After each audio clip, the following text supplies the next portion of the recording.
A. I will teach you when to pick jacks and when not to pick jacks. Let's get into it. First, we're going to start with ranged matchups, and the first one is GNAR.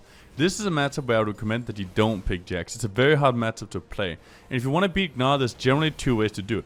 Either you focus on outscaling him, playing safe the entire laning phase, and then you just farm and survive and you go to the later game. Now, if you want to play aggressive and you think you're better than him and you're confident in yourself, you can jump him, time your E. The second he jumps, you stun him mid-jump, and then you can walk up to him and hit him because he's still stunned for that duration. Now that's a lot harder to do, and if you do miss the stun timing, you will lose out. Next up we have URGOT. URGOT is a really difficult matchup for jacks, but you can win it. Now I'll teach you how to do it. The first thing you need to know is don't activate E unless he flips you. If he flips you, you're generally already losing out, but E can mitigate the damage you're taking. Now what you want to do when you're playing against URGOT is generally you want to set up for a situation where he's going to EU, and then you flash so he doesn't hit you, and then you all in him for the win. That's how you beat the matchup. Now one thing to note when you play this matchup, it's really good to get Bomby Cinder. It's also really good to get Plate of Steel Caps, and Bramble's Vest is one of the absolute best items against URGOT. So those items are really good, especially if you get ahead, you can utilize those into getting a massive lead.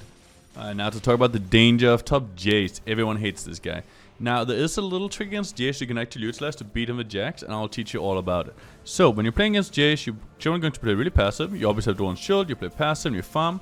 Now when JAYCE uses his melee form, he changes form with ultimate into melee form, and then he changes back to range form. After he changes back to range form, he got 6 seconds where he can't go back to melee, and a lot of JAYCE players don't respect you as a jacks player. So if you can jump on him during that time window for like 3 seconds or so you have, then you can all-in him because he can't go back to melee form and he can't knock you away, which is a perfect all-in opportunity, and that's what you want to look for when you're playing as JAYCE. If you get it, you'll win, and if you get ahead of a JAYCE, you're going to absolutely stomp him.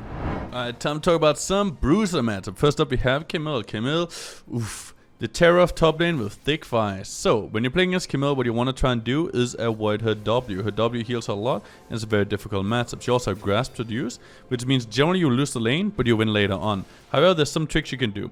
So what you want to do when CAMILLE W's you is either get out of it if you can, or jump in on her and then damage it down. It's really important you don't get hit in the empowered part, because then she heals as well and she does more damage. Now another thing you need to note is when you're playing as CAMILLE, you want to try and use your E on her. She jumps away with her hook shot, and mid-jump you can cancel it, and if you manage to cancel it, you can all-in her and kill her. This is the prime opportunity you get to beat her, and if you don't utilize it, you will most likely be losing the lane. That's not too bad. It's okay to lose a little bit, so don't be worried as long as you don't get stumped. IRELIA time. One of my old champions. This champ is extremely overpowered right now in lane. So what you want to note is if you can dodge her E, you can beat her early, and you're pretty strong.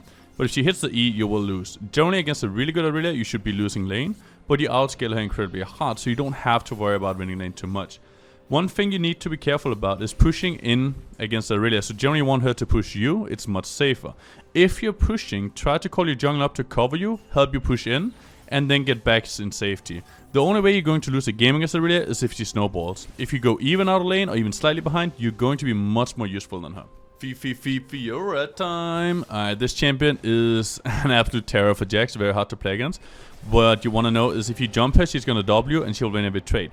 If you stun her and she stuns you back with W, you'll also lose. So what you need to do is you need to make sure she doesn't hit the vital.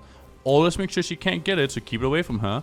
And then if she jumps to you, you can auto her W and then just walk backwards. Or you can activate E and then try and move around her, and then she wastes her riposte and then you can go on her. Those are the options you have. It is very important you don't give her the vital stacks, because if she hits the vital, she heals and she will out-trade you. And it's also very important you never get stunned or even hit by her W. If you get hit by W, you lose the trade and you need to get out. Alright, Riven time. So with the Riven, there's a lot of things I want to talk about. First, we need to talk about runes. This is very important. You need to be running this rune set. So what you need is Legend Tenacity in your Precision tree, and in the other tree you will need Bone Plating and Unflinching in Resolve. This is extremely important that you have those, because her stun is really broken. But if you get enough tenacity, which you will with these runes later on, her stun isn't going to be that useful anymore, and you can't buy mercs to help against her stun. You'll be going for Plate of Steel Caps, which means you do need these runes or you will always lose this lane. Now, for how to beat her, generally in laning phase you're gonna lose unless she messes up, so sit back, relax, and just look for her to mess up her abilities. If you can try and bait out her stun or her E for no reason, then you can out-trade her. If you can't bait those abilities out, just sit back and try and focus on farming. You will outscale her. Next up, Monkey King. Monkey King is a champ you should beat really easy. Now, the thing to note is you want to activate your E after he E's on you, preferably to avoid some of the damage as an AoE ability and to avoid his auto attack. So if he E's on you, you activate it and then you slap back. You don't want to E forward and try and kill him where he just counters you by Eing after you stun him, because that way you will lose the trade and that's a bad sight, right? What you want to do against Wukong is try and get Bummies and Brambles. Brambles counters him because he heals a lot from his passive, and overall is just super good against him. And then once you have those items, you'll start beating him really easy. If you fight after level 6, try and have a ward or a minion you can jump to. So when he utilizes his level 6 ultimate, you jump out, and then you can re-engage after his ultimate is out. Alright, we talked about ranged champions, we talked about bruisers, now it's time for the juggernauts, and we're going to be starting with Garen. Against Garen, what you want to do is time your counter strike against his Q. So whenever he walks up and he's close enough to Q you, there's a little bit of a timer, and you can actually activate E in the time that he's charging up his Q. And then if you manage to do that, you will somewhat win the short trade, but he's going to activate his E afterwards. And when he activates E, you want to get out of the E. So do short trades and get out of the E all the time. If he doesn't have W up, W is a really long cooldown. In those cases, you can actually out-trade him. So don't focus on the all-in in the first trade. Focus on the second trade if the window of his W being down is there, because that's when you beat him. It's when he doesn't have W. Time for my good friend Roku's champion Darius. So Darius is an absolute terror top lane right now. What you want to do against this champion is wait for him to pull you, and then you activate E. Or you can go on him without using E, and then you can fight him. And you can do the damage by first you avoid his Q by jumping in on him. Then you try to avoid his W by Eing the second he uses W. But if you don't manage to block the W with E, you will die. So this is extremely risky. The two ways to play it is either you go and you hope you block that W, or you wait for him to pull you and then you use the E and then you do the trade and then you run away afterwards because he can't pull you back in. Time for Mordekaiser, one of the Pentakill champions. Cool song and all. Now, how is this in game? So against Mordekaiser, what you want to try and do is actually push early game. You want to see if you can get a perfect push to level 3 into pushing back towards you, which means you don't want to push too hard, you just want to push a little bit. You will beat him early. One thing to note against Mordekaiser, it's extremely important to utilize your E after jumping him instantly, so he can't auto-attack you. By him not being able to auto-attack you, he can't activate his passive, which is doing a ton of damage.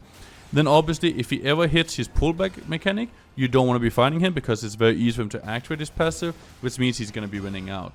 Mordekaiser is a champ you can beat and you do outscale, but you have to play aggressive early, you have to be pushing towards him, or you will be losing out to him poking you down slowly.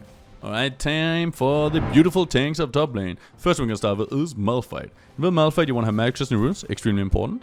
And what you want to do against MALPHITE is similar to Mordekaiser, you need to push. If you don't push against MALPHITE, you will lose. So it's very, very important to push. But again, don't do it too hard. You need the third wave to hit tower, not earlier than that. Potentially even the fourth wave, depending on where the junglers are starting. Now against a champion like MALPHITE, it's important you also have runes similar to against Riven, where you have Tenacity, in Legend Tenacity, and you have the Unflinching rune. Those are extremely important. Now in regards to how to build against MALPHITE, I would recommend you to go the tank build again with Bummies, and then you would be rushing health, which is a giant's build, to build Titanic.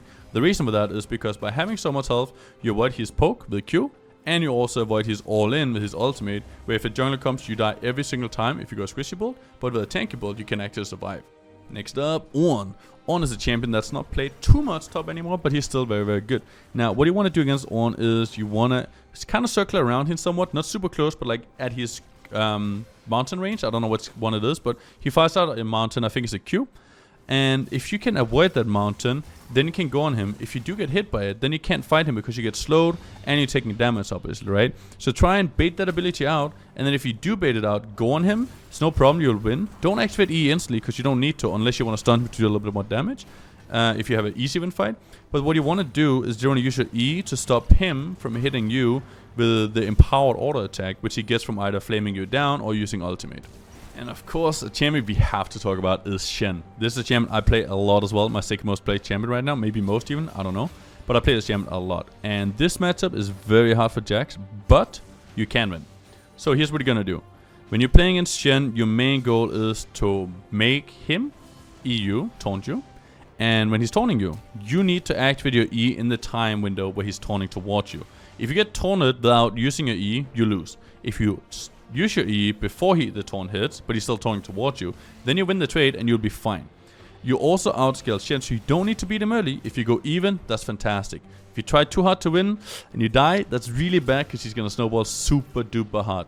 So be a little bit careful when you play against him. Try to bait him into you and don't focus on getting every single minion, because when you're going for the minion, that's the time where he wants to taunt you. You gotta be a little bit careful. Now guys, I hope you loved this video. If you did, check me out on Twitch. I stream every single day, and I'll see you guys next time. Peace.